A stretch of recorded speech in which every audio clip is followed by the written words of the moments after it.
La palabra Ollantay evoca lo ancestral, la lucha de clases entre la plebe y los de arriba, el adorno hispánico, la contradicción étnica que se expresa incluso en las estéticas y culturales. Todas esas evocaciones para un país como Bolivia, que son largas, que son perdurables, queremos abordarlas a través de explotar y explorar la cultura contemporánea en nuestro país. No toda la cultura, porque no nos interesa la cultura de arriba, sino la cultura que los jóvenes de los años 90 llamaban underground, que ahora serían culturas subterráneas, sediciosas, salvajes. Bienvenidas y bienvenidos a Ollantay.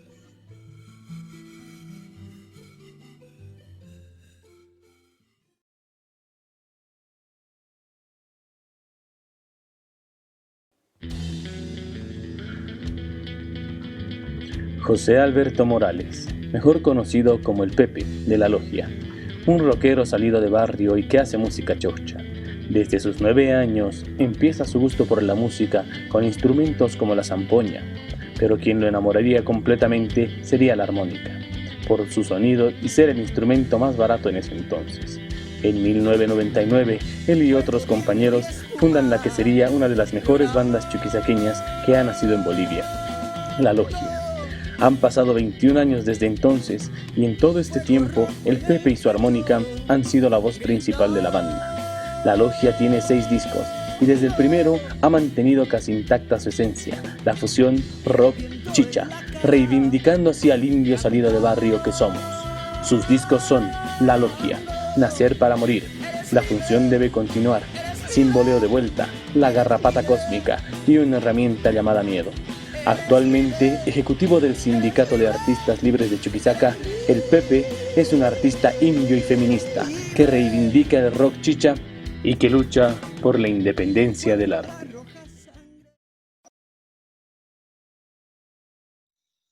Buenas noches, estamos con el Pepe de la Logia en este primer programa, Ollantay. Pepe, muchas gracias por haber aceptado nuestra invitación para charlar con nosotros. Quisiéramos que empezar un poco a charlar primero respecto a algunas cuestiones de tu biografía. ¿Cómo fue tu infancia, Pepe? ¿Dónde has nacido? ¿Y cómo podías describirnos a grandes rasgos los primeros años de tu vida? Bueno, en primer lugar, buenas noches, Vladi. Hola, Jota. Y muchas gracias por invitarme a la entrevista. Me encanta la iniciativa y me siento honrado de ser uno de los primeros que hayan pensado. Bueno, en esto de la música, eh, creo que una de las cosas que hice primero, se podría decir, es y, aprender a tocar zampoña.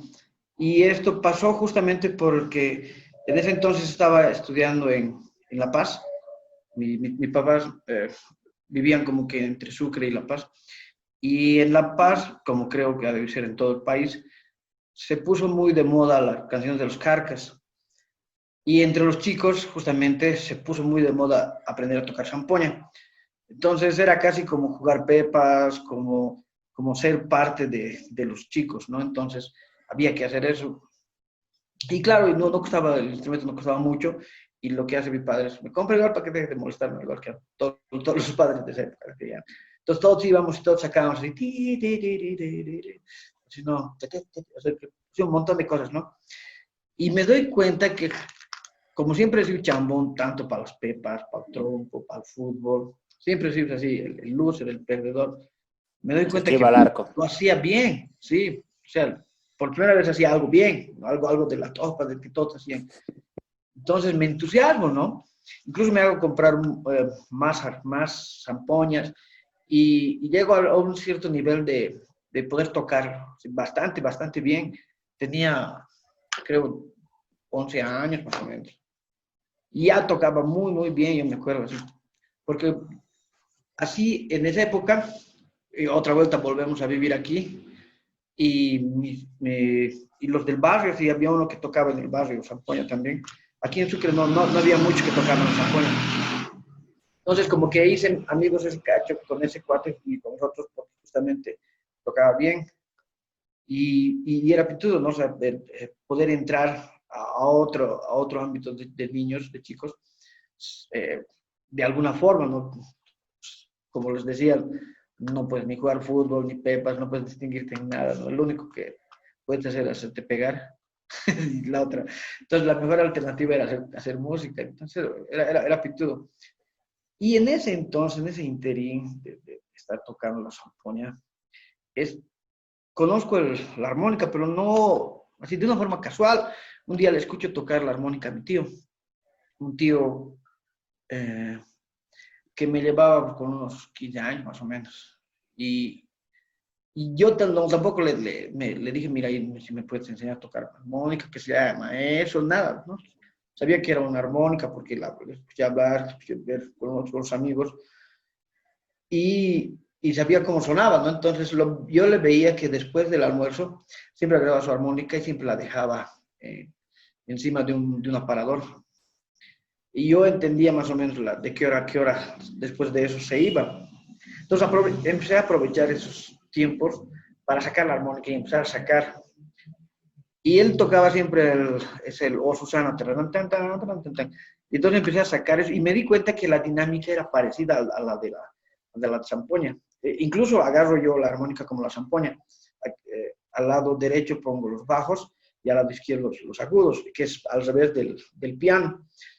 Y entonces me voy acostumbrando, me voy dando cuenta que los soplados se parecen a una de las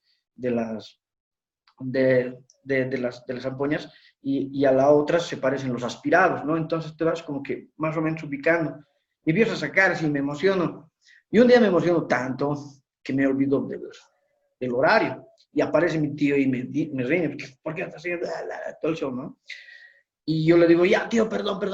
No quería, con miedo le quiero devolver la armónica. Y me dice, no puedo ya, pues, tocar en esto.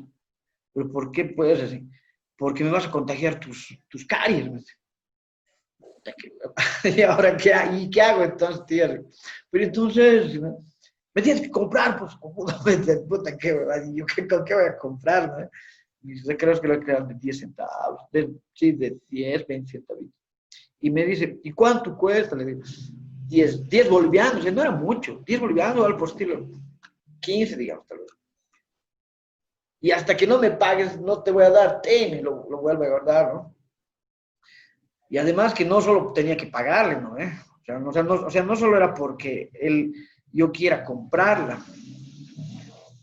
O sea, yo tenía miedo de que se raye si no le compraba también. O sea, yo había cometido un error en el cual no podía tocar él ya por mi culpa, porque ya estaba con mis caries supuestamente, y tampoco podía tocar yo si no tenía plata, y entonces le había perjudicado a ambos, ¿no? Se te quedas así como chete. De cualquier modo, junto a la plata y le entrego así monedas y todo, y me entrega la armónica, ¿no? Y creo que cuento todo eso porque creo que ese ha sido el evento clave para mi obsesión, uno, primero con la armónica y luego con la música. Porque desde ahí empecé a tocar la armónica así. Ya era mío, o sea, yo me había juntado así mis recreos creo que por 2, 3 meses. No gasté nada así, para poder pagar eso. Entonces, creo que ese es para mí el momento en donde comienza. No sé cómo se puede interpretar eso, pero eso me ha marcado. Y de ahí, ¿qué es lo primero que vos compones? ¿Y qué canción es la que has grabado, digamos, primero tuya, ¿no? Ya, ¿sabes? De ahí todavía, bueno, había aprendido a tocar. Mi tío no me enseñó a tocar, encima solo me ha vendido la armónica y no me enseñó nada más. Me ha dado la armónica y ya, digamos, se acabó ahí el trámite con mi tío. Entonces me dediqué a sacar así. A los 3 años ya sabía tocar bien, se podría decir. Y ya como que comienzas a hacer cositas, algún temita, así, ¿no?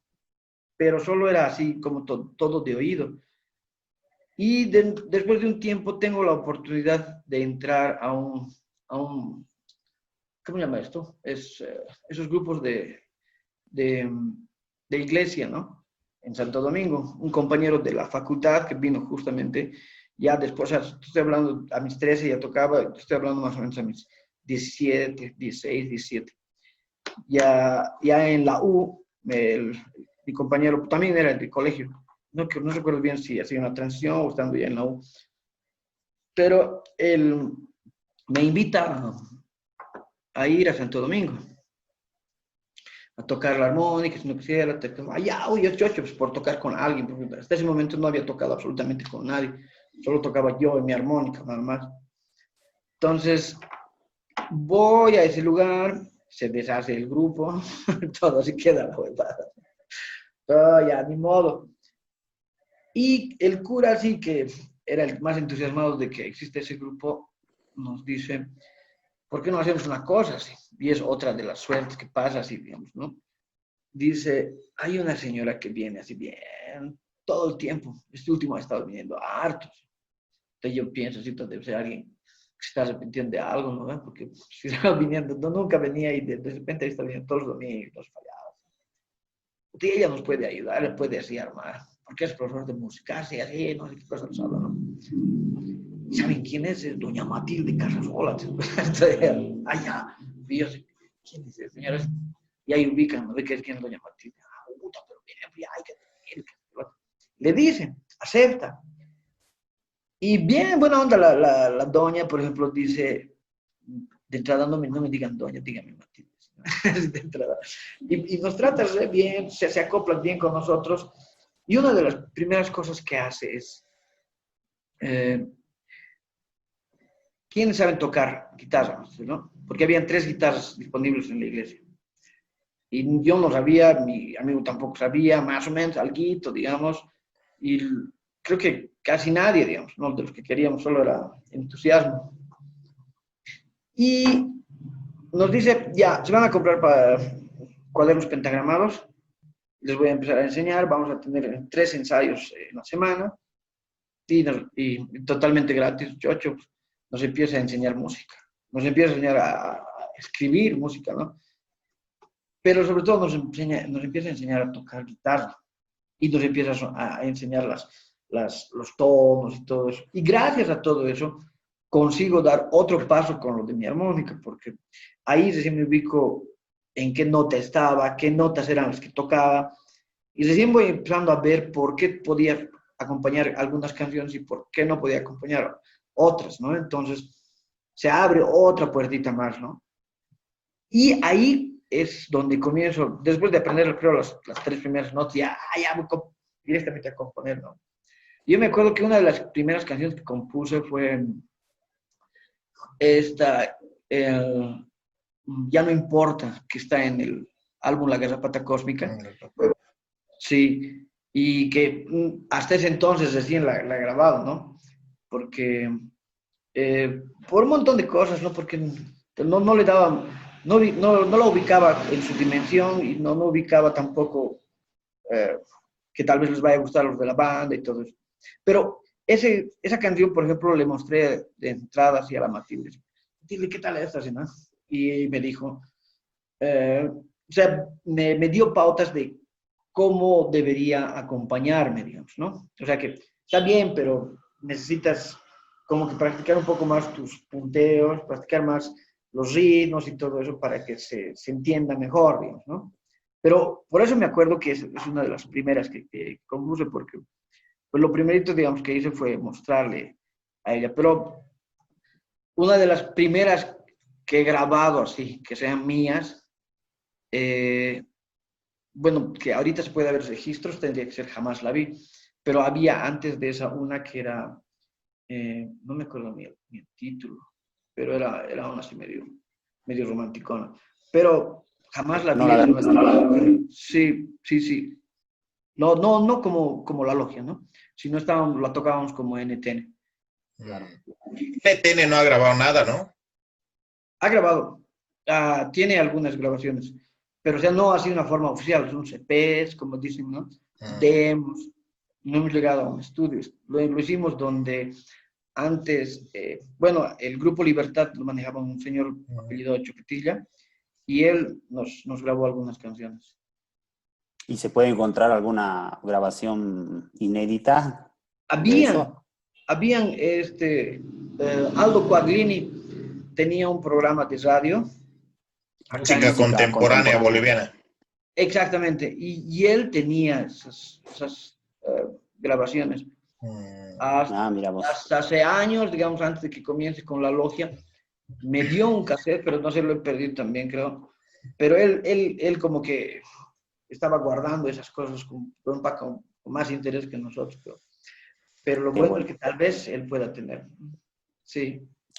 Ahora, una de las cosas que más llama la atención de la logia en Sucre, y eso ya desde hace un buen tiempo, es su arraigo en un tipo de juventud que generalmente no es el público del rock boliviano, una juventud barrial, plebeya, digamos, ¿no? Y esto es más o menos desde temprano, es casi una consecuencia del primer disco que tiene la logia, ¿no? Que sale en una edición de cassette, etcétera, y que se va reproduciendo en forma pirata de una manera inusitada para un grupo etiquetado como rock. ¿Cómo explicas esta visión de esta juventud que no es rockera en el sentido de que no tiene más referentes musicales de ese estilo? ¿Cómo explicas esta adhesión a la logia, particularmente en Sucre? Bueno, yo creo que ahora que lo pienso, han sido como pequeñas etapas, ¿no? Uh-huh. Una de las cosas que alguna vez leí sobre Simon Fried es que, por ejemplo, el hecho de que una canción suene más o llegue más alto a un ranking tiene que ver más con una construcción de las mismas emisoras y las mismas disqueras, que son los que hacen que se fabrique un puesto. Y esto, por ejemplo, lo que hace es que los oyentes crean que es bueno, ¿no? En ese sentido, aquí existían pues radios FMs como de élite, ¿ya? Uh-huh. Cuento por qué cuento esto, porque estos eran casi como radios medio jailonas y entre esas estaba justamente La Bruja. Y en ese entonces ya pusieron de moda sus cosas de animales y todo eso, ¿no? Cada locutor era un animal. Cuento algo rapidito. De repente aparecemos, no sabemos por qué, porque la que más nos impulsaba y que era una radio más de local, se podría decir, era la Uptown. Lo pintudo de la Uptown era que, aparte de ser radio, tenía una discoteca. Y algunos de los radialistas, de los que hablaban, de los locutores, manejaban también, estaban como DJs en la discoteca. Y como está tan pintudo todo esto, ¿no? De que está sonando bien nomás en la radio, ¿y por qué no le pongo la logia en La disco. la discoteca, ¿no? Entonces empieza a ver ese pedo así como que, guau, ¿qué será, digamos? Pero ya, entonces empieza a sonar la discoteca, todo. Ellos eran casi como fans, se podría decir que esa era una radio un poco más marginal, ¿no?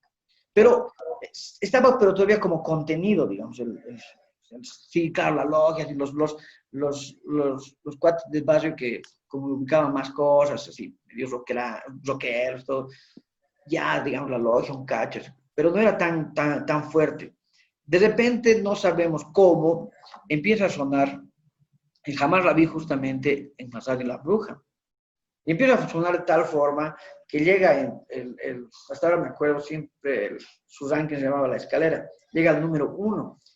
Y empieza a estar el número 1, y en el 3, en el 4 estaba Red Hot Chili Peppers, no sé quién, qué bandas así, pero así grandes. Y yo así, wow, y todos así raros, ¿no?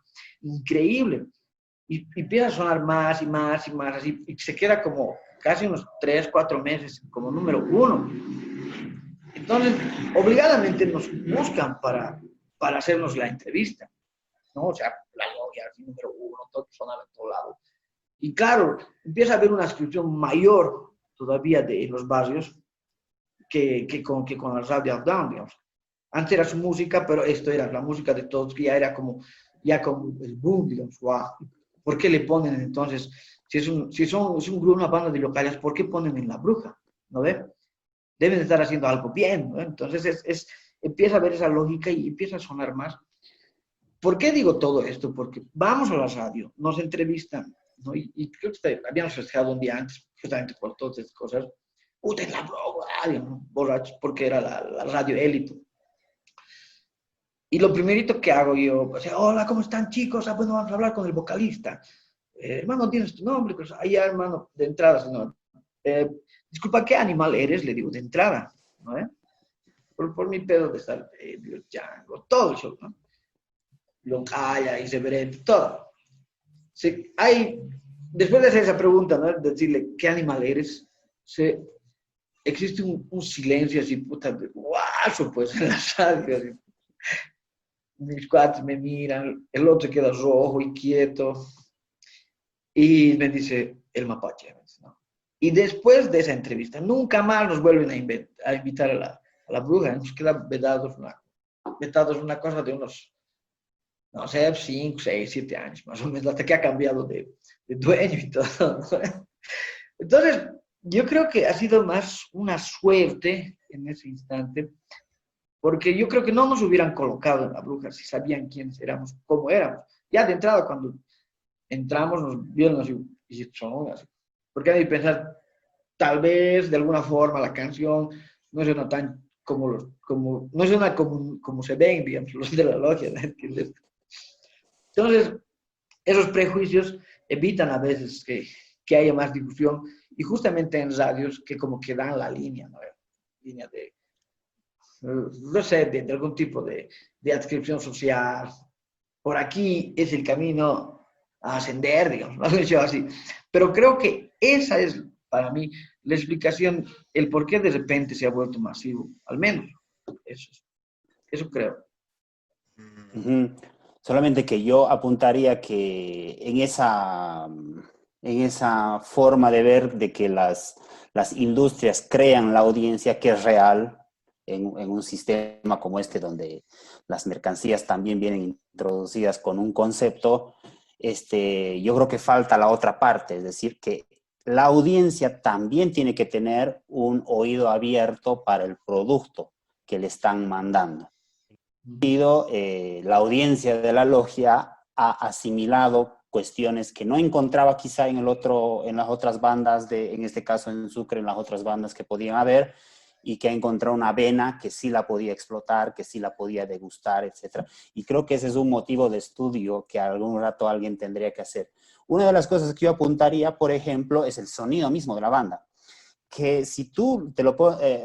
y digo esto por lo siguiente, porque cuando tú vas y compras un CD, un MP3 de música variada en Sucre, es muy probable que haya un par de canciones de la logia, junto a el famoso, porque además clasifican, ¿no? Estos productos comerciales que son los piratas, es bien interesante porque están clasificados cumbias, románticas, rock latino, y vas a encontrar un par de la logia en muchos CDs truchos que hay en Bolivia, y está junto a las canciones íconos del rock latino, la logia. Y quizás si uno busca lo que encontró la logia sin querer, tal vez ustedes no lo pretendían, evoca mucho a ese rock latino de vena mestizo indígena, que tiene el rock más famoso en Latinoamérica. Si tú te fijas, hay un parecido entre muchos de esos sonidos, que habría que, insisto, profundizar más respecto a ese punto. No sé qué dices tú, Jota.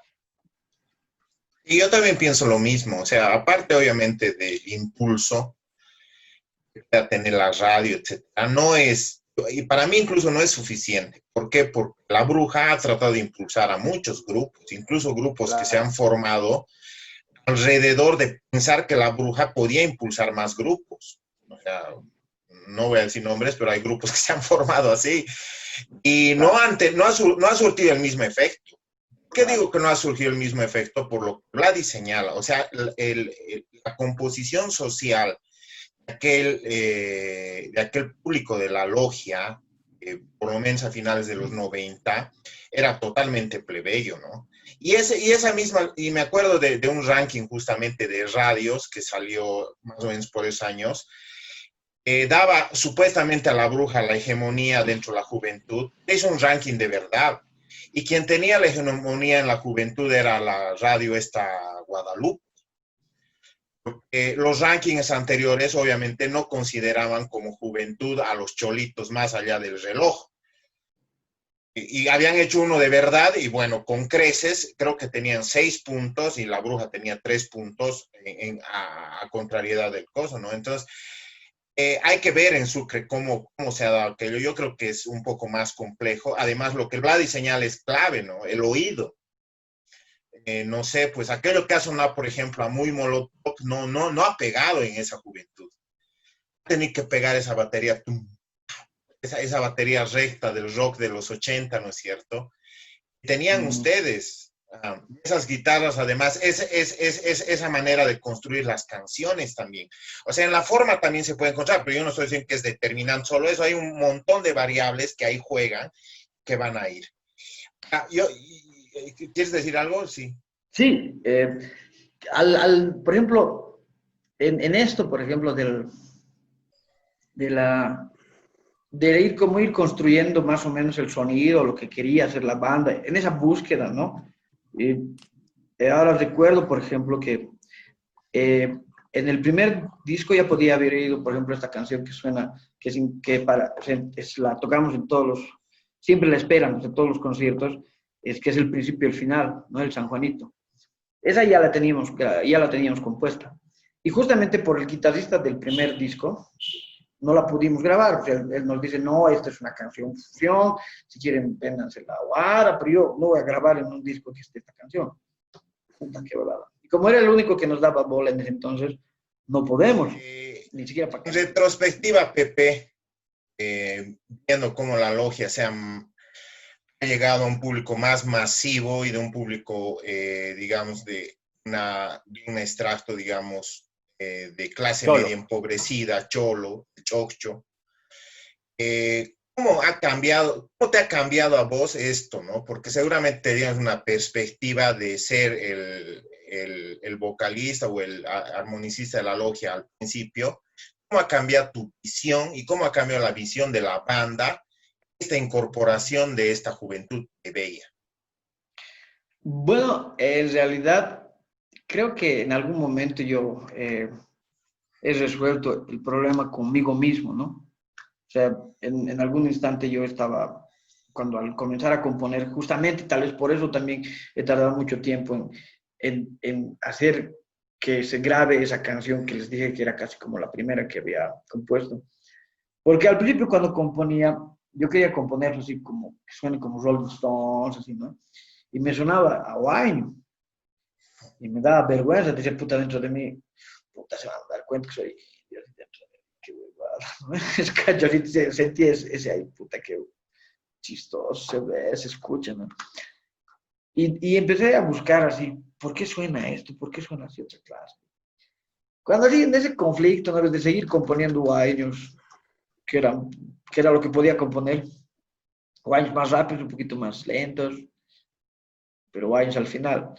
Entonces llega un momento en donde veo en la tele justamente a una feminista, a la María Galindo, en una entrevista, y le interpela al locutor, al que estaba entrevistando, y le dice, antes de nada quiero decirte que yo soy una puta. Y el otro dice, pero yo te digo esto porque justamente ese es el insulto al que generalmente llegan de una u otra forma los hombres para poder denigrar a la mujer, de tal forma que ella ni siquiera pueda responder al insulto porque no hay un comparón en ningún insulto a un hombre. Si el disputo más bien es así como estoy levantando. Entonces, ahora que ya no le puedes insultar, podemos hablar de igual a igual, ¿no?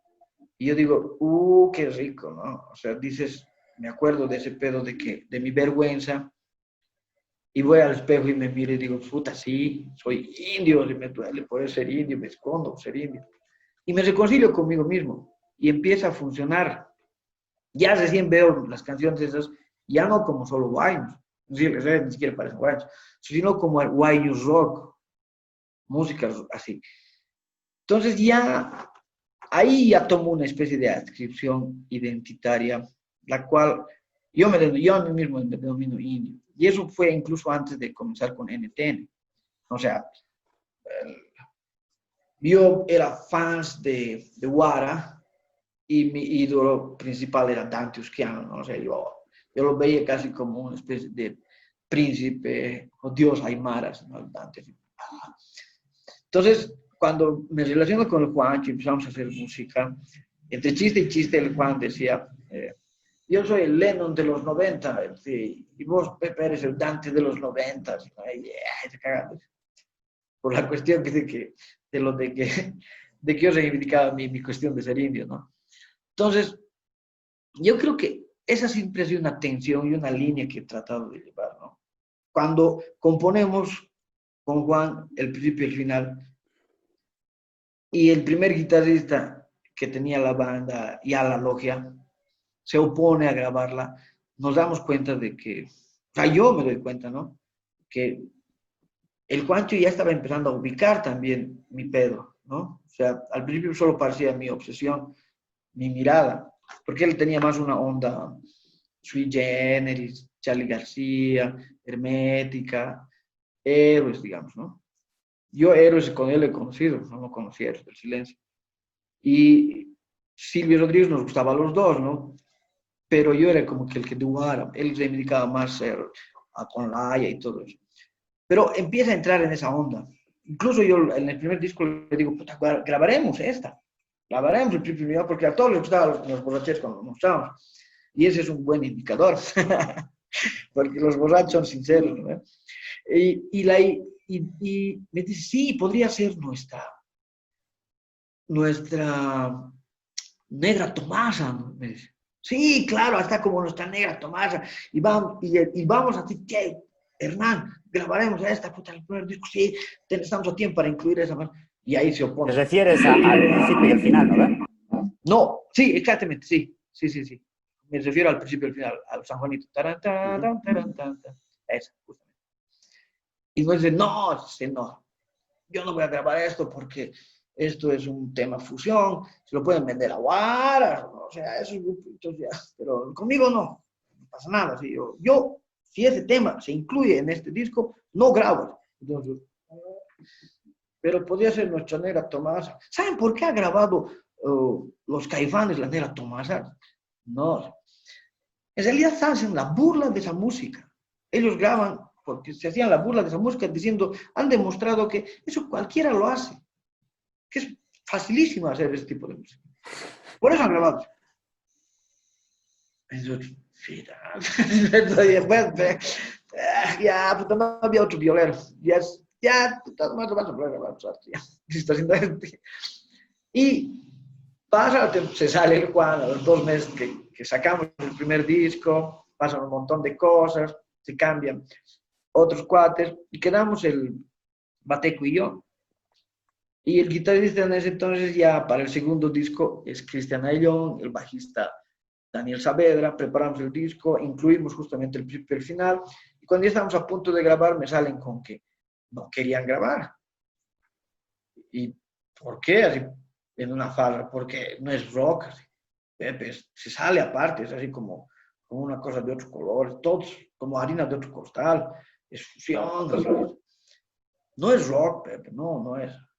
Y ahí me rayo, les digo así, al Saavedra le digo, ¿a vos te gusta Charly García?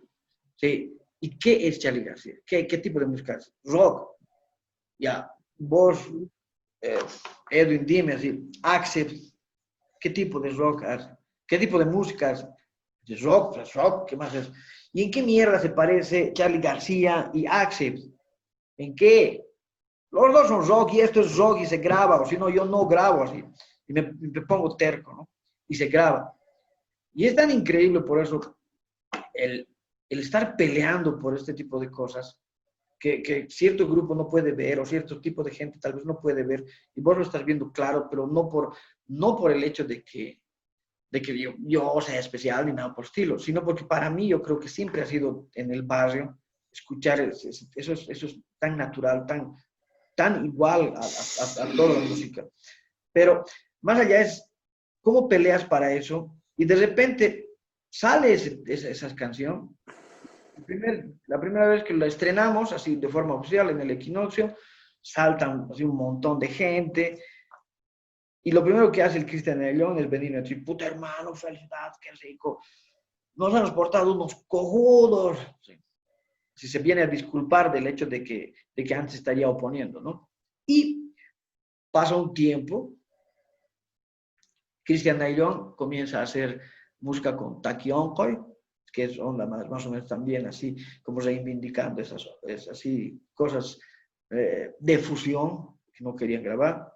Hernán Laguna obtiene un premio Eduardo Avaroa por hacer por su disco El Rupestre, utilizando charangos así re andinos, de creo que onda jalca o onda arabuqueña, no sé, cultura yampara. O sea, y tanto jodían más antes, ¿no? ¿Me entiendes? Y lo mismo me pasa en el tercer disco, ya el Aldo Quaglini también, que tenía su radio, ya ni siquiera tenía un programa, tenía su radio, nos tiene 2 horas para explicarle por qué habíamos grabado un guaño. Y si hemos grabado un guaño, porque, bueno, y el principio y el final hemos grabado, pero has visto que era un San Juanito. No, pero por lo menos ahí el bajo le pone así un tipo de acompañamiento y la guitarra es distorsionada. Y este otro han grabado este guaño así como si fuera un grupo de chichas, así, de fiestas nomás, lo normal. Esa era la idea de nosotros, porque la idea en ese entonces, por ejemplo, estábamos Julio Ríos, estaba Germán Herrera y Fernando Romero. Era otra alineación y estaba yo. Y con Julio Ríos justamente la teníamos clara, por suerte, en ese entonces. Entonces ya fue un poco más fácil ubicar los otros 4. Y nuestra idea era justamente porque veíamos, por ejemplo, que Fernando cuando iba a tocar porque él trabajaba, aparte de tocar con la banda, trabajaba en grupos de bodas, ¿no ven? Entonces, él, por ejemplo, venía y se quejaba, pues, porque a veces los cuates no tocan con gustito, digamos. O sea, puta, como que van a sufrir así. Y yo me imaginaba así, puta, qué jodido debe ser ir y tocar 2 días y cosas que ni te gustan, digamos, ¿no? O sea, es así, fuerte. Y charlando de eso, ¿no? Se nos ocurre con Julio Ríos y metemos este temita, además que la letra era interesante, no sé, porque decía, mañana tendré dinero, tu amor compraré, o sea, compra el dinero y te despreciaré, no era para hacer eso, o sea, solo para eso busca tener plata, para poder despreciar de alguna forma. Entonces, eso por ejemplo nos impulsa a grabarlo, pero así tal cual. ¿Para qué? Para que en algún momento, como somos una banda de rock, se funcione así full, entonces digan, estamos tocando un tema que nos gusta y es de rock, o no es de rock, pero sí, la cuestión es que ya no tener la misma vergüenza de que ahí nosotros nomás hacemos esta música. También lo está haciendo una banda. Era así como una especie de solidaridad en cuestión de música y al final también mostrarle que era algo rico, que podías disfrutar. Realmente era rico, se lo podías disfrutar. Y la grabamos, pero así un montón de gente, pero sobre todo así grupos pequeños, ¿no? El disco empieza a ser promocionado y ahora, por ejemplo, realmente en todos los conciertos terminamos con principio al final. Si la gente no está satisfecha, entramos a rematar con el guaño. Igual, así, incluso el guaño nos ha hecho más famosos, creo, que el... Claro. Claro. Yo recuerdo un concierto de la logia, ha debido ser alguna presentación, si no me equivoco, el tercer disco, inicios de los años 2000. Bolivia está en ebullición social, hay una profunda crisis. La ex cancha universitaria de Sucre, en la que era de cemento, no estaba techada, bullía, estaba reventando. Había un montón de gente y yo recuerdo haber llegado ahí con unos amigos y era gente que uno no veía en los conciertitos de rock de Sucre, donde nos reuníamos 60, 70 personas. Ahí había cientos de jóvenes, además identificados con las pandillas y esas cosas que venían de la periferia, y era un escenario que para el rock, ver masas bailando la logia, cantando y con todo lo que implica la juventud desbordada por el alcohol, reunida, festejando. Y esta es una de las cosas que yo me parece importante para entender este fenómeno chuquisaqueño que es la logia, ver a uno de los suyos cantando, tocando la armónica, porque creo que más o menos esa relación también hay. Y lo que te quería decir es que si esta incorporación, porque cuando la juventud plebeya se apropia de un grupo, tú sabes, no le pide permiso a nadie, va, asiste, irrumpe, esta incorporación de esta juventud ha causado alguna crisis, porque sabemos que la logia ha tenido varias formaciones que son por distintas razones, pero ha causado alguna crisis en algún momento del grupo, ver que abajo estaba la juventud indebida, ante la que no eres un rockstar, sino eres uno de los suyos, te insultan, intercambias ese tipo de cosas, qué sé yo. Y puede ser que esto haya generado, no sé, no conozco, te pregunto, algún tipo de crisis, extrañeza, confusión en los miembros de la logia, el tipo de público que arrastraba. Me gusta harto la pregunta. Una de las cosas que fue interesante, por ejemplo, de ese concierto es que, no sé si por desinformación o qué, nosotros solicitamos con una carta para que la policía lleve una seguridad, porque los que nos estaban auspiciando eran la universidad, obviamente, con la cancha universitaria, con la amplificación, la alcaldía, ¿no? Entonces, los de la alcaldía los pidieron para que eso no se transforme justamente en un pandemonio, que nos ubicaban más, que hagamos llegar una carta y una copia de la carta a la policía. Y la policía, por ejemplo, yo fui a buscar, no mandaba, y los de la alcaldía estaban así medio como que, ya vieron que habíamos más o menos calculado como unos 4.000 personas estaban en la cancha universitaria, porque no solo eran las graderías, sino también era la misma cancha, ¿no? Porque el escenario estaba a un lado. Estaba súper lleno. El mismo que nos produjo el disco, que fue el mismo David Zelaya, el primer disco, de ZC Producciones, había grabado, porque también salió en cassette, ese disco salió en cassette, en su primera versión, La función debe continuar. Uh-huh. Había grabado 100 discos, 100 cassettes. O sea, antes de que comience siquiera a acabar de alistar sus cosas, ya había vendido los 100. Y debíamos salir corriendo. Vamos yendo a grabar más cassettes, porque era su producción de él. Él tenía que vender sus cosas, era para él. Hice cosas así. Y los de la policía, cuando yo voy a preguntar, nos van a mandar gente, le dice así el comandante, a ver, venga ya 2 números, no sé qué tanto tienen bien, no, ya, vayan ustedes 2, no se hagan problemas, hagan como que revisar y listo, sí, no hay mucho, no tampoco son mucho, no va a pasar mucho, sí, son chances, no se va a tocar, van a apretar sus discos. 2 hitos, pues, o sea, al final ya ni han revisado, pues imagínate 2 hitos, o sea, tanta gente. Entonces, yo creo que una de las cosas que se ha mezclado, así justo eso, ¿no? Si había algún tipo de en esa conformación al menos, ¿no? Germán,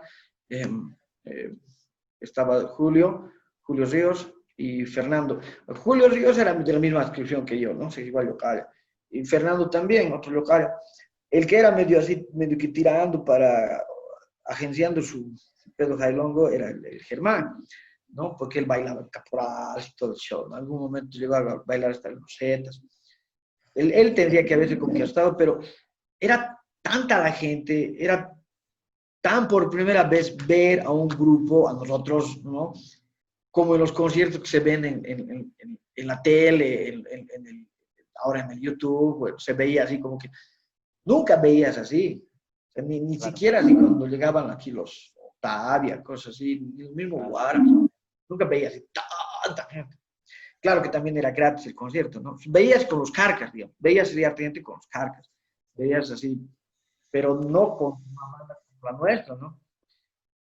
Entonces, creo que eso también, ¿no? O sea, sí y no, no es tanta gente, que rico, si todo el mundo se ha querido pedir autógrafos, y todos los beneficios que traen la cuestión de ser, de sentirte un rockstar, se podría decir.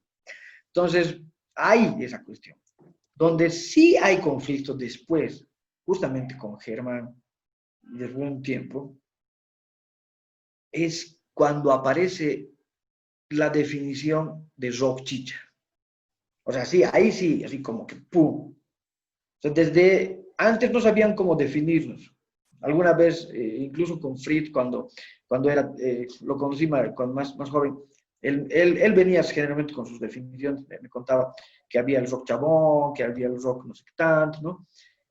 Y había siempre ese conflicto, tanto de las radios como de los fans, de algunos cuates que eran amigos de la banda o músicos. Y claro, siempre hemos tenido más bien al menos yo siempre he tenido la suerte de que no me importe mi apellido, por ejemplo, ¿no? Porque al final es Alberto más todavía. Entonces nunca me ha importado esas cuestiones. Hoy día mismo me estaba siguiendo, por ejemplo, y esta canción va dedicada a la comadre Chunchuna, y adivinen qué se llama, comadre Chunchuna. Es como cualquier cosa. Puede ser muy creativa la canción, pero el título, no esperen mucho del título. La cuestión es que definimos como rock chicha, por un montón de cosas, y uno de los problemas fuertes que viene es ese, ¿no? Ya vino más antes por mi adscripción identitaria, porque en algún momento yo me dije, pero soy indio, yo hago esta música porque soy indio, no sé cuándo, y eso fue en el Simboleto de Vuelta, cuando se cantan las canciones de Los Hijos del Sol y todas esas cosas, ya, hubo roces, ya, problemas, ¿no?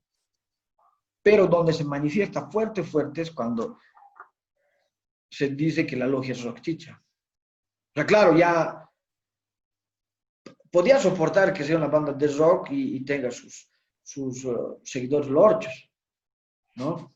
No hay problema. Igual lo han hecho los Piojos, igual ha sido los mismos, el Indio Solar, y hasta le dicen indio, no hay problema. Pero ya decir que lo que estás haciendo ni siquiera ya es rock, solo es rock chicha, ya te cambia el panorama, y creo que esa fue una de las cosas muy interesantes, ¿no? Para saber cómo nos veíamos a nosotros mismos y también para saber por dónde seguir, ¿no?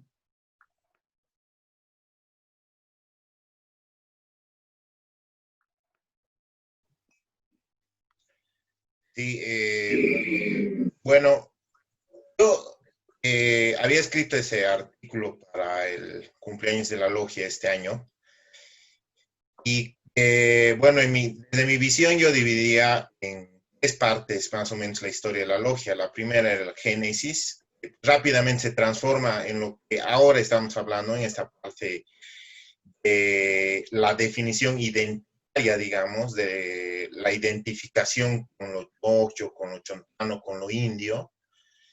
Y una tercera donde se adquiere un poco más de conciencia, digamos, política. El último disco, obviamente, te adscribes al feminismo directamente y obviamente se afina, digamos, políticamente el discurso del indio, ¿no? Sabes, hemos vivido una crisis social en noviembre, ahora mismo estamos seguimos en la continuación de esta crisis social. Bueno, se supone que la lucha emprendida en noviembre debería haber recobrado la democracia, ¿no?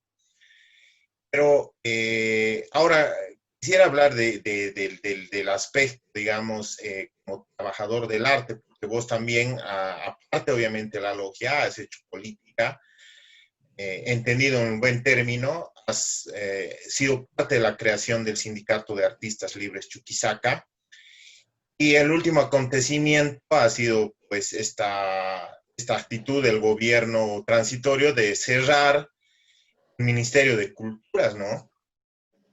Entonces quería preguntarte cuál ha sido tu posición respecto a este tema del cierre del Ministerio de Culturas. Bueno, en realidad se ha tomado una posición como sindicato, como decías, ¿no? Y también a partir del sindicato se ha llamado a una reunión, una especie de asamblea abierta para que todos los artistas que se sientan afectados y que tengan necesidad de algún tipo de apoyo para organizarse, vean que el sindicato es justamente para eso, ¿no? Y dentro de eso, a mí me gustaría recordar así muchas cosas de cómo se armó el sindicato, ¿no? El sindicato, por ejemplo, yo me acuerdo que me invitaron a una conferencia de Rodrigo Echalar, al profesor Rodrigo Echalar, que también es artista, y era una conferencia justamente de la libertad e independencia del arte.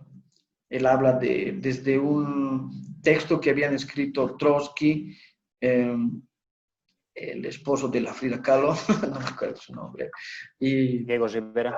Diego Rivera y André Breton. Entonces, yo por primera vez que escuché eso y me encantó, la verdad que me encantó, me acerco y empezamos a charlar, ¿no? Y me dice, y una de las cosas que, por ejemplo, se plantea ahí es justamente de que había una especie de injerencia muy fuerte del gobierno, que era en ese entonces también estaba el MAS, en la producción artística, creativa, ¿no?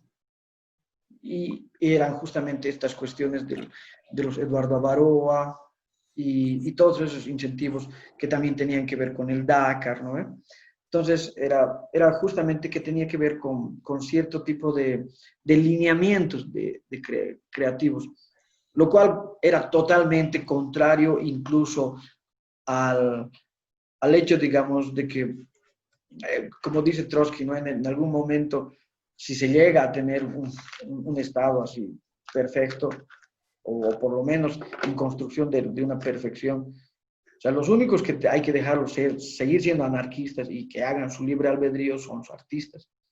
No, o sea, ni un Estado así tan ordenado, tan organizado, reprimiría al artista o le diría por dónde ir, ¿no?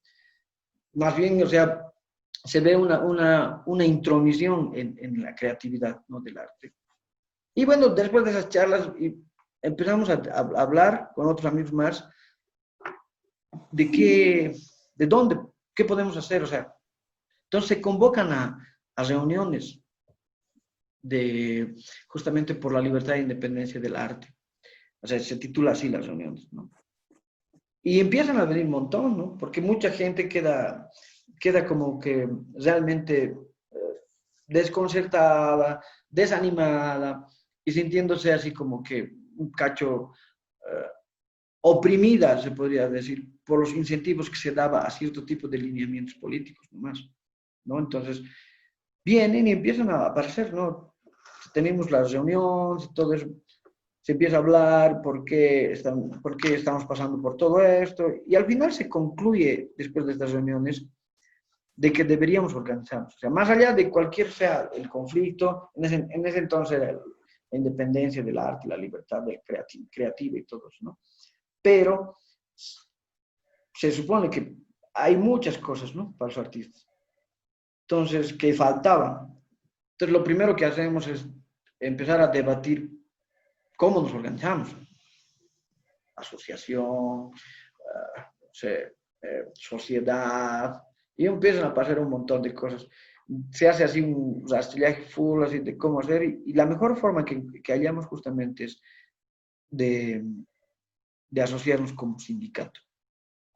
Y todos, claro, todos quedamos así como, wow, es increíble que aparezca eso para los artistas, ¿no?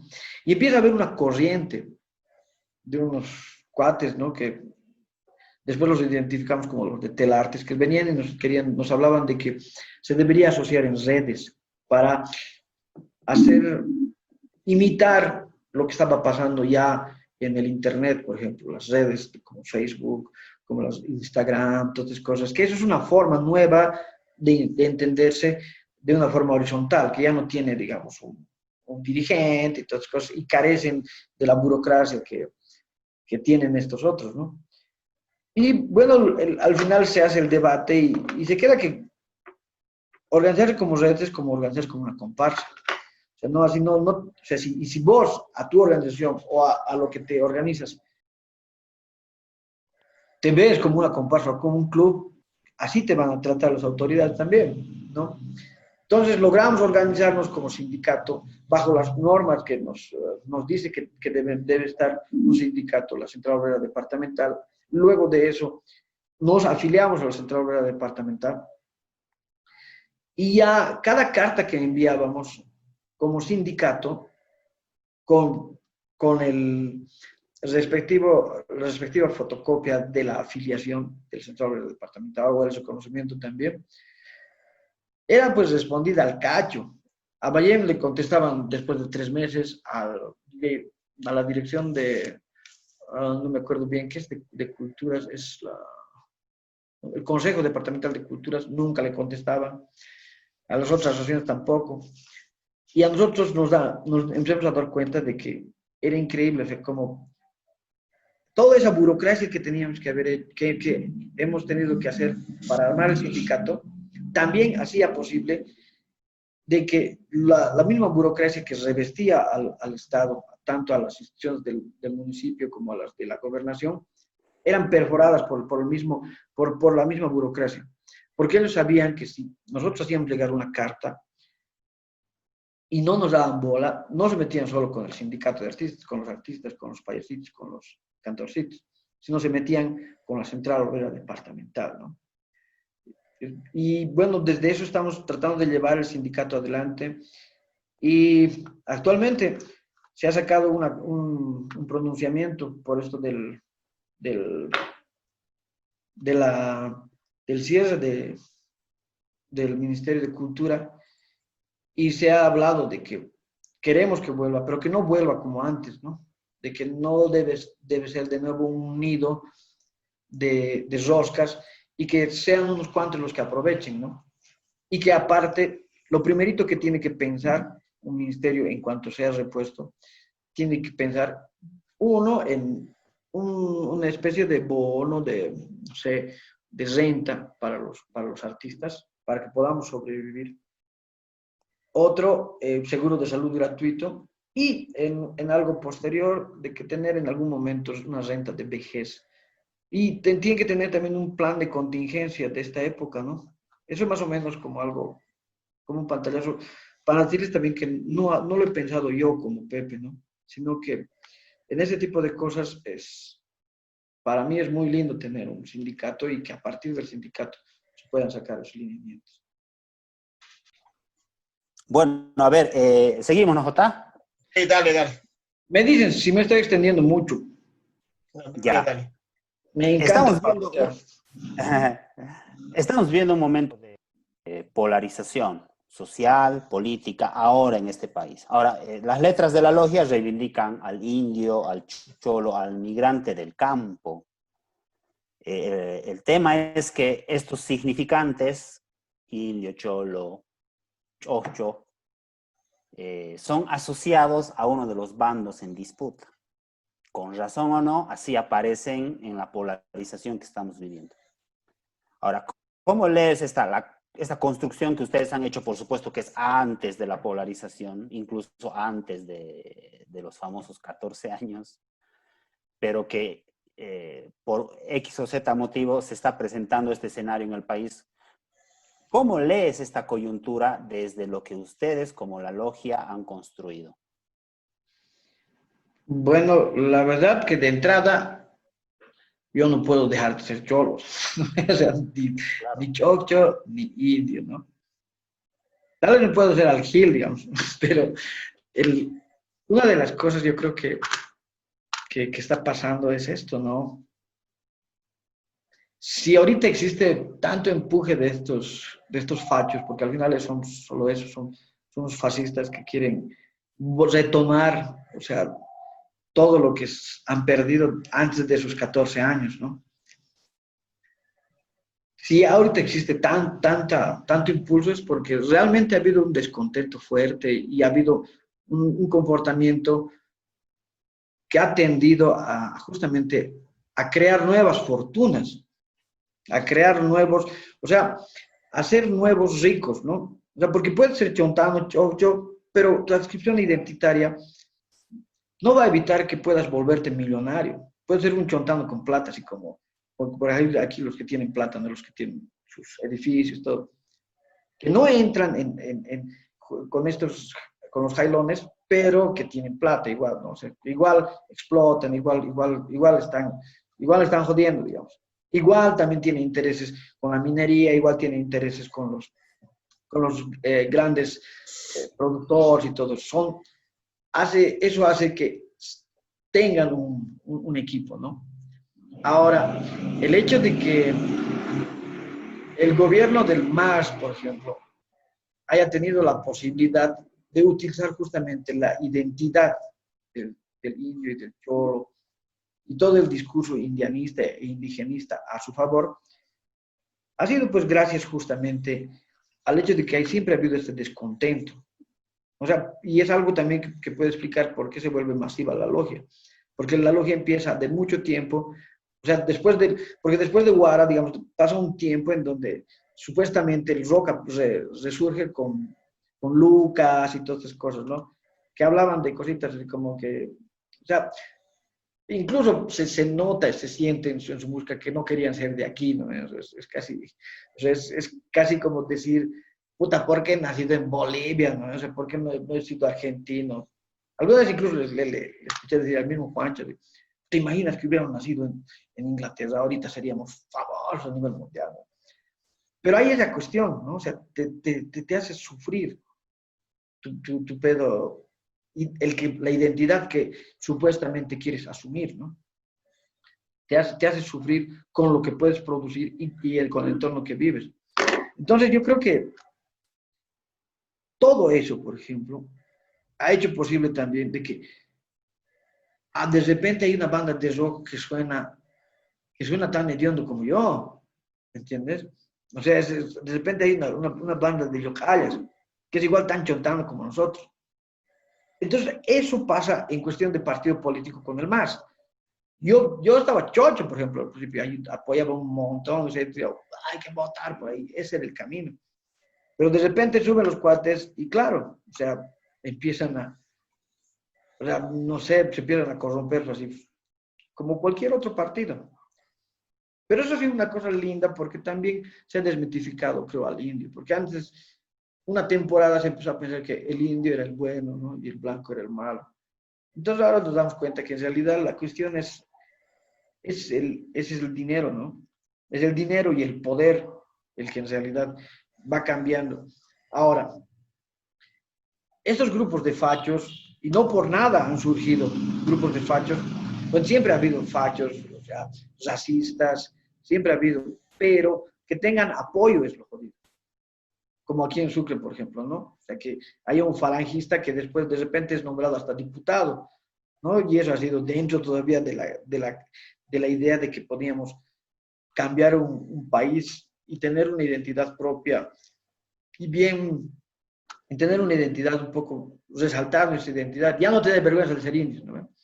Pero hay todavía esas facciones y todavía resurgen con más ganas porque justamente un montón de gente yo creo que se ve defraudada, se podría decir, defraudada con el accionar de un partido político que al final de cuentas, si uno se pone a pensar, ha funcionado simplemente como partido político. O sea, MIR, por ejemplo, quiere decir Movimiento de Izquierda Revolucionaria. El MNR quiere decir Movimiento Nacionalista Revolucionario, ¿no? Pues ahí hizo su revolución, hasta por ahí, pues de ahí se vuelve facho y empieza a volver mal. O sea, cada uno de esos ha venido teniendo esos procesos, ¿no? Y creo que realmente lo que ahorita está pasando es eso, ¿no? También hay una especie de confusión de qué es derecha y qué es izquierda, creo que es al revés. Porque, por ejemplo, se llama Resistencia Juvenil Cochala, ¿no? Esos cuatro fachos, o sea, esos de derecha se llaman, ¿qué cosa están resistiendo? Al sistema capitalista. No, están resistiendo. A que no les bloqueen, digamos, ¿no? Y tienen plata y tienen así sus tarjetitas que creo que irradian energía para matar el coronavirus, no sé qué cosa es. Pero o sea, se nota que son tipos acomodaditos, no sé, que tienen plata, ¿sí? ¿No? Entonces, todo eso es pues resultado de un descontento de todo. de las clases. Sí, porque ahí también debe haber un montón de cuates motoqueros que nada que ver, no deben tener plata y demás cuestiones, pero como aquí en Sucre, ¿no? Cuando levantaron la batalla de la bandera de la capitalía plena, ¿no? Entonces, reivindicando la capitalía, pero sobre todo porque ha sido la audiencia de Charcas aquí, ¿no? O sea, levantando la bandera de un blanco, ¿no? O sea, era legado jodido. colonial. Exactamente. ¿Para qué? O sea, para volver a cantar esa canción y sentirse bien, donde dice sangre española, corre en mis venas, mamada, o sea, no corre en tus venas sangre española, y si corres porque han violado a algunos de tus antepasados, nada más. Pero va a pasar eso, se va a pasar así. Yo he visto por eso indios, locales indios de mis barrios, así, calalando a otros indios, ¿no? Que podían estar calalando tranquilamente a sus papás, a sus tíos, calalándose a sí mismos, golpeando así indios, aquí en Sucre. Claro. Como creyendo que porque golpeas más así te vas a volver blanco, Dios. No, no pasa nada. O sea. Y es un dolor que nunca vas a poder sacar porque te duele aquí adentro el no ser, el ser indio. Es como yo agarrando así, puta, nunca voy a poder hacer rock porque soy indio, así solo me sale guaños, ¿no? Y es una cuestión que está todavía así, sin resolver, que de alguna forma la ha querido resolver el MAS, pero, puta, no sé, pues al final de cuentas no ha llegado a resolver un montón de cosas y claro, ¿cómo será pues, el poder? ¿Cómo será tener un montón de gente ahí lamiéndote los pies, no veas, y tratando de tener peguitas? ¿Cómo será poder darle pega a quien me dé la gana, ¿no? O sea, todo lo que habías proyectado, yo creo que chao, porque de un momento para otro, un discurso que era, a mí me encantaba, sindicalista totalmente, del cocalero ese, que era totalmente sindicalista y viene un discurso así súper marxista, se vuelve en un discurso bien indianista, así bien pachamamero, ¿no ve? Entonces, a ver, ¿de qué ha pasado, no? Y eso, claro, da oportunidad para que estos payasos se vuelvan como la época de los marqueses, ¿no? Ahorita estamos viviendo, yo creo, en Cochabamba, lo mismo que hacían los marqueses en la época de Dante Usquiano, ¿no?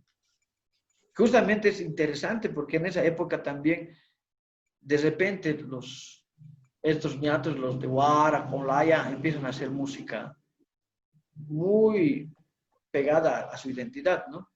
Y eran parecidos, ahorita que me pongo a pensar, esos fachos de esa época con estos otros fachos, ¿no? Claro. Creo que... Una de las cosas que me llama la atención de lo que dices es que evidentemente el MAS en su época de gobierno, que ha sido larga, ha potenciado una suerte de acumulación de riqueza en estratos étnicos como aymaras fundamentalmente, que han llegado incluso a ocupar puestos de la burguesía en el sentido económico. Y que eso ciertamente, en vez de resolver o de incluir las etnias en Bolivia dentro del Estado, parece ser que ha tenido el efecto contrario de profundizar las heridas coloniales, los desprecios étnicos. El problema, al menos desde mi punto de vista, el problema es que el desprecio étnico no va contra el aymara rico, no va contra el quechua que ha logrado acumular porque metía contrabando durante los 14 años, va contra el pobre. Va contra el que vive en la zona sur de Cochabamba, el que vive en el Alto de La Paz. Así que esa polarización que nos está marcando, por lo menos desde mi punto de vista, inevitablemente nos lleva a tomar partido. No en función de partido político, sino en función de bandos sociales que están divididos en este país. Le hemos puesto Ollantay a este programa no por nada, porque ya de hecho estamos tomando partido por uno de los bandos sociales, por los que están siendo humillados, título de un partido que evidentemente en el poder ha fracasado, pero no puedes poner en la misma bolsa el fracaso de Evo Morales que el sufrimiento de los barrios periféricos o del mismo área rural en Bolivia, ¿no? En ese sentido, ¿cuál es la posición que tú como Pepe, bueno, no voy a incorporar acá a tu banda, que ya es una cosa más distinta, pero vos como Pepe, ¿dónde te posicionas en esta coyuntura? Que es compleja, que no es fácil ubicarse, pero ¿cómo te posicionas? Bueno, yo creo que ahorita es un problema muy jodido porque realmente hay tantas cosas que se están hablando. Por un lado tenemos al mismo Felipe Quispe, ¿no? Diciendo que Claro. quieres una nación aymara, listo, ¿no? Es porque es así, es re radical, ¿no? Y tienes Claro. a los otros cuates. Yo creo que yo soy un tipo que, como te digo, me ascribo como indio. Y por otro lado, me trato de ascribir como, por lo menos, si no trotskista, si no puedo, por lo menos medio marxista y feminista. Y es obvio, digamos, que yo no voy a estar jamás del lado de un homofóbico, del lado de un prendevelas, ¿no? No voy a estar al lado de un facho que patearme, porque al final de cuentas, nosotros mismos hemos visto como un facho en pleno, en, en plena feria del dinero, que es el Dakar, ¿no? Así, se los ha puesto para los fachitos. El Dakar, que era una cuestión tan colonizante. En otros lugares, por eso mismo se llama Dakar, ¿no? Se para y le putea todavía al promotor del evento, ¿no? Le putea un camba de mierda, ¿no? Un camba que dice que este país, que lo otro, ¿no? Pero un tipo que estaba defendiendo sus propios intereses. Porque hay una cuestión interesante, ¿no? O sea, en algún momento nosotros, o sea, yo al menos, ya empecé a despreciar al MAS, pero no por indio, no por las razones incorrectas, se podría decir. Ahora, en este instante, yo no puedo ser un facho, no puedo, es imposible, no, y tendría que negarme a mí, a mi música, a todo lo que estamos haciendo, a mi pareja, todo para poder ser un facho, ¿no? Y yo sé que ese camino justamente es, pues, el que muchas personas pareciera que podrían tomar por el hecho de que han entendido que ser indio es sinónimo de ser facho, de ser sinónimo de ser masista, ¿no? Claro. O de defender a los indios te hace masista. Defender al MAS. O sea, el MAS es un partido, es un partido político, en donde también había fachos, donde también hay fachos. Mucha gente aquí ha trabajado para el MAS cuando estaba en la alcaldía, para el MAS, siendo los mismos que habían roto el H tenía una vitrina. El H, y ahí más o menos como que comenzó el conflicto aquí en Sucre para la época de la capitalía. El Centro Cultural H tenía una vitrina, Félix Arciénega tenía una vitrina en la plaza, en donde puso así las ratas de la alcaldía, puso, y refiriéndose a los del MBL y al MPC. Entonces dibujó unas ratas y eran así como en congreso, todo. Y lo primero que fue a hacer fue un acto de romper eso, ¿no? Que era parte del grupo de choque de la alcaldía, del MBL. Entonces, y del ADN más, ¿no? Ese mismo ñato, después de un buen tiempo, estaba trabajando como secretario de producción en los quepedos. ¿Me entienden? O sea, y los mismos que habían calalado también tenían pegas aquí y allá. Y sabemos también históricamente como en Santa Cruz han sido como perdonados y redimidos la juventud juvenil cruceñista. Ahora, es tan jodido esto que tal vez dentro de poco haya las elecciones, tal cosa, y estos señores de las motitos, estos fachitos, también sean asumidos a un partido que se dice de izquierda, ¿no? Entonces, es jodido, o sea, tener que explicar siempre, ¿no? O sea, no por ser indio es del MAS, no por ser indio es del MAS, y tampoco por ser jailón o blanco. Bueno, si es jailón ya de hecho tiene un pedo, ¿no? O sea, si es burgués, tiene incluso sus intereses, ¿no? Metidos en tener que ser facho. Pero no por ser blanco, porque también tenemos blancoides aquí en nuestros barrios. Tenemos así un montón. O sea, va a ser tampoco, va a ser facho, ¿no? O sea, de por sí. Sino que también hay pues un pedo aquí, yo creo, en Sucre, y Sucre debe ser de notar más, se podría decir, por toda su tradición histórica, de que un poquitito blanquito eres y a puta, qué suerte me he salvado. Y como ha habido ya toda esa estigmatización del masista, Claritos son los dibujos que sacan los canvas, ¿no? Y juran los canvas que no son, que no tienen sangre de indios, ¿no? Y todito, yo creo que muchos de esos cuates tienen que ver así con guaraníes y con ayoreos. No por nada se les insulta diciéndoles kunumis, ¿no? O sea, no por nada les duele eso. Y ahora, pero la idea es esa. Yo creo que estoy hablando harto de esto porque realmente es un momento donde la polarización te va a exigir, como dices, un lado. Ya. Y yo siempre voy a ser indio y siempre voy a ser un tipo que trate de pelear por las mayorías. Mira, yo creo que la última movilización ha dado, digamos, una gran luz de esperanza en realidad, ¿no? Ajeno a los partidos de los que estamos hablando. Tanto el fascismo, o sea, hace un golpe duro al fascismo. No es una victoria, pero ha sido un golpe duro. O sea, decir, digamos, a la gente más pobre, la más oprimida, que ha reaccionado, porque la aparición de esos grupos es justamente para eso, ¿no? Para hacernos creer que los tipos tienen el poder y tienen la potestad de aplastarte allá donde ellos quieran. La gente, bueno, ha puesto pecho, ¿no? Y eso ha abierto una gran posibilidad. Culturalmente yo creo que así como la logia ha hecho durante el tiempo y en Sucre, más en Sucre todavía, que es una sociedad conservadora, donde mucha gente se blanquea solamente por entrar a la universidad, ni siquiera salir de la universidad, ya cree que ha cambiado de raza, etcétera, ya no se cree india, etcétera, se cree de sangre azul. Es reivindicar la historia, ¿no? La historia de las grandes masas en este país.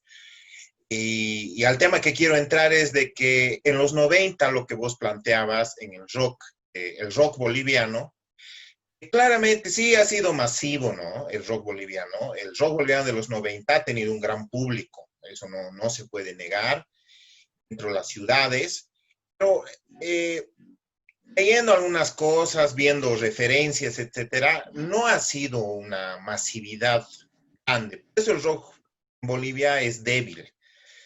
Recuerdo me acordaba de un manifiesto punk peruano que leía, que era de principios de los 80, y ellos decían, el punk tiene que morir. El futuro de este país, por el bien de los oprimidos, es la chicha, decían, como música. El soundtrack de la revolución va a ser la chicha. En estos momentos, viendo los 90 y viendo estos tiempos, yo creo también que el soundtrack de la revolución boliviana, se ha abierto una luz de esperanza, va a ser los chicha. Quería preguntarte respecto a eso. ¿Por qué te adscribes a la chicha? ¿Qué te identifica de la chicha? ¿Qué te ha ligado a la chicha? Porque obviamente puede ser una definición, como vos has dicho, odias las etiquetas, pero tú has asumido eso más como una posición política, no como una etiqueta, más como una cuestión política. Es la chicha. Bueno, como te decía, había un montón de momentos para definirnos. Me acuerdo que cuando la primera vez que fuimos a querer grabar, antes de ir donde David Zelaya, fuimos aquí donde los cuates de Yahua, y nos recibieron su papá y el Quique Durán. Y fuimos con un amigo que se decía nuestro manager, que era el cuate nomás, ¿no? ¿Y qué estilo de música hace? Nos dice él, al escuchar nuestro demo. Y es el que era nuestro manager, que era el que tenía que hablar ahí. Pero nosotros ni siquiera habíamos pensado en eso. Dice, country pop, dice. Y el otro le dice, pero no es country pop, eso, ¿cómo va a ser country pop? Y su papá se mete del Quique y dice, vos dejale ser lo que ellos quieran, la cosa que graben aquí. Cuento esto porque ha habido un montón de cosas, ¿no? Había toda clase de definiciones. Y justo también, ya el Sidar es nuestro guitarrista, y también andaba en esos conflictos de de tener que tocar en grupos que le llaman comerciales, ¿no? Y también a veces ayudar en grupos de chicha. Y claro, de los grupos comerciales, una de sus formas de vengarse, se podría decir, del SIDAR en ese entonces, o de los guitarristas, los músicos que hacían rock también, era decir que podían sacar absolutamente cualquier tipo de música, mientras que nosotros solo tocamos un solo tipo de música, ¿no? Y claro, y todo el tiempo andaban jodiendo eso, tal, que lo otro, sí. O sea, como una especie de tensión, ¿no? De decir, Defensa. claro, exactamente, porque este cojudo es puta, qué huevada, ¿por qué gana lo mismo que nosotros ganamos en 2 días, gana en media hora, digamos, cosas así? ¿O por qué a este le piden autógrafos y nosotros tocamos mejor? Digamos, mucho más. Entonces, había todas esas conversaciones, ¿no? Y me contaba todo eso, pues, sí, y era bien chistoso, ¿no? Porque ya parecía así como una especie de cada vez con algo nuevo, ¿no? Y un día, bueno, unas semanas antes, o un mes antes, tal vez, no sé, porque todo el tiempo estás así con eso de ese tipo de, se podría decir, de revelaciones, cositas que aparecen aquí y allá. Una vez pusieron en nuestra página un ñato, uno que es aquí supuestamente uno de los mejores guitarristas, un chaco, tal, Rodrigo, no sé qué tal, Villarpando. Él puso en nuestra página. No sé por qué tanto, por lo tanto a ustedes les alaban, que es lo único que son una banda de cumbia, pero con distorsión. Lo único que hacen es eso, hacen cumbia con distorsión y nada más. Y el ritmo de 4x4 nada más. No es gran cosa lo que ustedes hacen, ¿no? Y en ese entonces no se podían borrar los comentarios, ¿no? Y así, ¿no? Van cosas. Y un día un cuate me dice, me encuentras uno medio tirando a gaucho porque ha debido volver de Argentina. ¿Cómo es Pepe? ¿Cuándo toca? Yo le digo, ¿sabes? Vamos a tocar justamente este viernes. Le digo, puta, qué rico, el jueves Pibes Chorros y el viernes La Logia. No sé, Pibes Chorros. Así es, dices, no sé. Entonces van abiertos así como una especie de coqueteos, ¿no? Así con las cuestiones de chicha y todo eso. Y un día, justamente, este cuate, el guitarrista, viene y me dice, puta, Pepito, no sabes lo último que ha pasado. Ya, haces rock, La Logia hace rock, ya, está bien. Pero haces rock chicha, y digo, ay, han cagado de risa a todos. Así. Y a mí me pareció genial. Rock chicha, claro, es rock chicha, ¿no? Y empiezas a ver, siempre te das cuenta que siempre hay un escalafón, ¿no? O sea, dices, puta, y después te acuerdas de este mismo cuate de Ozzy Osbourne, que en una entrevista dice así, nosotros somos del pueblo y hacemos música para el pueblo, ¿no? O sea, ¿me entiendes? Y empiezas a darte cuenta por qué el rock en otros lugares es del populacho. O sea, ¿por qué, digamos, el rock no era, por así, de las élites? ¿No? Pues te das cuenta, y ahí empiezas a unirse, ¿sí? Tac, o sea, la categoría, ¿no? Rock aquí, no sé qué, otras cosas, y al final la chicha. Y claro, la chicha es casi nuestro rock. Y por eso me acuerdo también después, en algún momento, cuando escuché a Iberia, así, y el grupo Iberia, así, cuando está estrenando sus discos, todo, y vos escuchas, así, de alguna forma el sonido es tan chontano que te da vergüenza, pero al mismo tiempo se entra en tu cabeza. Al mismo tiempo que te da vergüenza, te gusta. Al mismo tiempo que sientes así como un poco de... Esto parece una papa rellena, digamos, ¿no? O parece un ají de fideo. Sabes que va a ser rico también, ¿no? Entonces es esa contradicción pintuda. Y claro, rock chicha se vuelve eso. Una reivindicación de lo marginal. Y un volverle a poner en su lugar al rock en estos lugares. Y para mí, si quieres hacer un buen rock en Bolivia, tiene que ser rock chicha. O sea, realmente rock o sea, que al final no puedes decir llamarle fusión. Por ejemplo, para mí siempre ha sido rock lo que hacían Guara. Ahora, que ellos se llamen fusión es otra cosa, ¿no? ¿Por qué?